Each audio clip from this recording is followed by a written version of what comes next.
नमो भगवते वासुदेवाय। ओम श्री परमात्मने नमः। नमस्ते। श्रीमद् भगवद गीता अध्याय पहला है और उसमें श्लोक 7वां है। क्या कहते हैं? अस्माकं तु विशिष्टाये तान् निबोध द्विजोत्तम नायका मम सैन्यस्य संज्ञार्थं तान् ब्रवीमि ते। इसमें मेरे ख्याल से 2 श्लोक हम साथ ले सकते हैं। भवान भीष्मश्च कर्णश्च कृपश्च समितिञ्जयः अश्वत्थामा विकर्णश्च सौमदत्तिस्तथैव च। दुर्योधन, क्या कर रहा है तू भैया? ये क्या हो गया यहाँ पर? अभी मैं ये पढ़ता हूँ, आप समझ ही जाएंगे। द्विजोत्तम, हे ब्राह्मण श्रेष्ठ। अब यहाँ कोई ब्राह्मण को ब्राह्मण बोलने की ज़रूरत है क्या?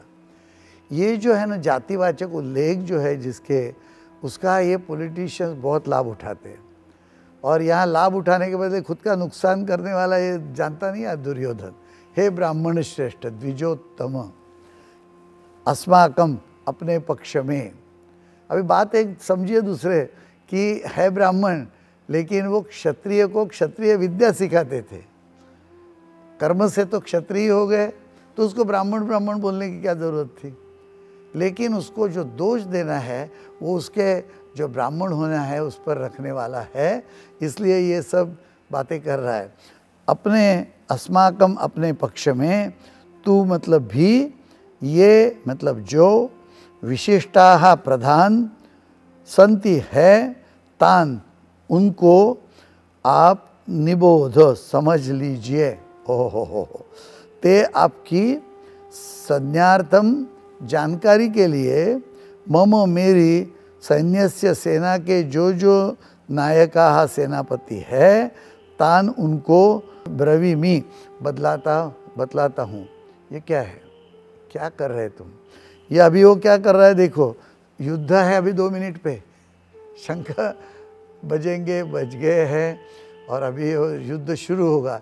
2 मिनट 5 मिनट पहले इतनी बड़ी सेना में युद्ध होने वाला है और बड़े बड़े रथी महारथी तुम ही बोल रहे हो दुर्योधन। तो ऐसे लोग सामने, अपने सामने खड़े हैं। वहाँ भगवान परमात्मा श्री कृष्ण सारथी बन के अर्जुन रथ पर बैठे हैं और तुम अभी पहचान करा रहे हो। अभी ये पहचान कराने का समय है क्या ये? तो बोलते हैं कि मैं, आप ब्राह्मण श्रेष्ठ, अपने पक्ष में भी जो प्रधान है उनको आप समझ लीजिए। ओह, समझ लीजिए, इन्होंने सिखाया उसको। हर एक विद्यार्थी की है ना, शिक्षक को बिल्कुल जानकारी होती है। बीच में एक कहीं मैंने देखा था, मूवी होगी, तो जज बोलते हैं कि जब सामने केस आके खड़ा होता है ना, तो उस मोमेंट में शुरू में हम समझ जाते हैं कि क्रिमिनल कौन है। लेकिन ये कायदा जो है, पुरावे है, ये सब चलता रहता है, तो कायदे से जाना पड़ता है। वो तो बड़े बैठे, उनको इतना अनुभव है और ऐसे ही जज तो बने नहीं, तो उनको मालूम ही हो जाएगा। तो जो गुरु है तुम्हारे, जिन्होंने सिखाया तुमको पूरा युद्ध करना, वो क्या जानते नहीं ये सब लोगों को और किनकी क्या ताकत है। लेकिन मैं आपको बताता हूँ, ते मीन्स आपकी जानकारी के लिए, मम, मेरी, सैन्यस्य, सेना के जो जो नायका सेनापति है, तान, उनको, ब्रवीमि, बतलाता हूँ।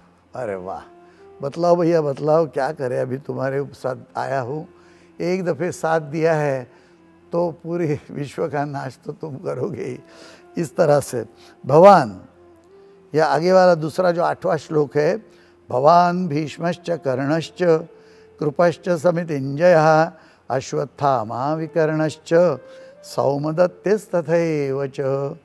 भगवान, आप द्रोणाचार्य च और भीष्म, पितामह भीष्म, च तथा कर्णः, कर्ण, च और समितिञ्जय, संग्राम विजयी, कृपः, कृपाचार्य, तथा वैसे, एव ही अश्वत्थामा, अश्वत्थामा, विकर्णः, विकर्ण, च और सोमदत्ति ही, सोमदत्त का पुत्र भूरिश्रवा। अब एक देखो, आपको याद होगा उसके पहले जब ये श्लोक लिए थे ना, तो उसमें जब बताया उसने, तो हर एक जो योद्धा है पांडवों का, उसके आगे वो बहुत बलवान है, वो ये बड़ा धनुर्धारी है, ये ऐसी सब बातें कर रहा था। किसी की प्रशंसा करो, उसको शाबाश की शुरू में ही दो, तो वो अच्छा काम करेगा कि उसको नीचे गिराने से काम करेगा। वहाँ भी वो गुरु को भी गिरा रहा है। अभी यहाँ भी उनको ये जान क्यों ऐसे करेगा, तो यहाँ सिर्फ अभी नाम ले रहा है। और अभी सेना कितनी थी, कितनी अक्षौहिणी सेना, दोनों साइड खड़े हैं, तो उनके पास देखो कितने लोगों का नाम लिया, सब राजाओं का। और अभी कौरवों के पास क्या है, इतने 5-7 लोग हैं, तो इतने ही नाम ले रहा है। बोल रहा है कि कुछ गुने बोलते हैं जैसे थोड़े से, तो ये तो एक बराबर है नहीं, भीष्म, कर्ण और तथा एव वैसे ही। तो कभी बोलेंगे कि मैं ये और हम लोग जा रहे हैं, वैसे वो भी आ रहा है, तो उसका तो कोई काम ही नहीं रहा। वो ऐसे उसमें कौन गिना, अश्वत्थामा विकर्ण। तो दुर्योधन जो है वो उल्टे रास्ते जा रहा है। जो लोग जीवन में हारते हैं ना, वो ऐसे दोष तो समाज को या भगवान को दे देते हैं, लेकिन वो कायम उल्टे रास्ते ही चलते हैं। इनको मालूम नहीं है कि सबका कल्याण, और जो किसी की भी प्रशंसा करो, हे भगवान, हम तो बोलते ही है, प्रार्थना इसलिए है कि सुबह सुबह सीखे कि पूरी विश्व की स्तुति करे। सब अच्छा ही है, तो उल्टा इनको नीचे गिराना, इनको नीचे दिखाना, इसमें अपना ही नुकसान है। दुर्योधन ने ये युद्ध हारने की तैयारी शुरू कर दी, ऐसे लगता है। श्री गीता टैरो बहुत पवित्र ऐसे ये कार्ड्स है। ये जो पत्रिका है, छोटे छोटे पत्र है, भगवान ने हमें लिखे हैं। इनको योग्य समय पर भगवान के आशीर्वाद से निकाल लेना, ये मेरा काम है, और आपके पास देना आपका ही पत्र है।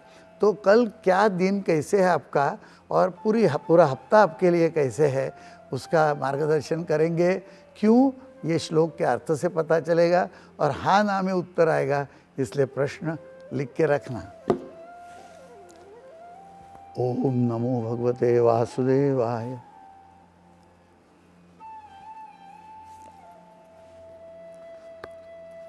श्री भगवान वाच, दूसरे अध्याय का 48वां श्लोक। योगस्थ कुरु कर्माणि संगम त्यक्त्वा धनंजय सिद्ध सिद्ध्योः समो भूत्वा समत्वं योग उच्यते। ये तो बहुत बड़ी जो योग की व्याख्या है, वही उन्होंने जो की भगवान ने, वो ये श्लोक में थी कि योगस्थ कुरु कर्माणि। योग का समझ के, जैसे योग की प्रैक्टिस होती है, ऐसे ही हर एक कर्म करो। संगम त्यक्त्वा धनंजय, उसमें कोई पकड़ के रखना, ये जो आसक्ति है छोड़ दो। सिद्ध सिद्ध्यो समो भूत्वा, जो कुछ होने वाला है अच्छी होने दो, अच्छा बुरा। और समत्वम योग उच्चते, इसका समभाव आप रहोगे तो ये योग है। और योगी होके ही कर्म करो, बहुत बड़ा श्लोक है। तो ये, हे धनंजय, आसक्ति को त्याग कर तथा सिद्धि व असिद्धि में समान बुद्धि वाला होकर योग में स्थित हुआ कर्म कर, यह समत्वभावी योग नाम से जाना जाता है। ये योग है सचमुच। और प्रश्न का उत्तर है हाँ, अच्छा काम होगा। नमस्ते।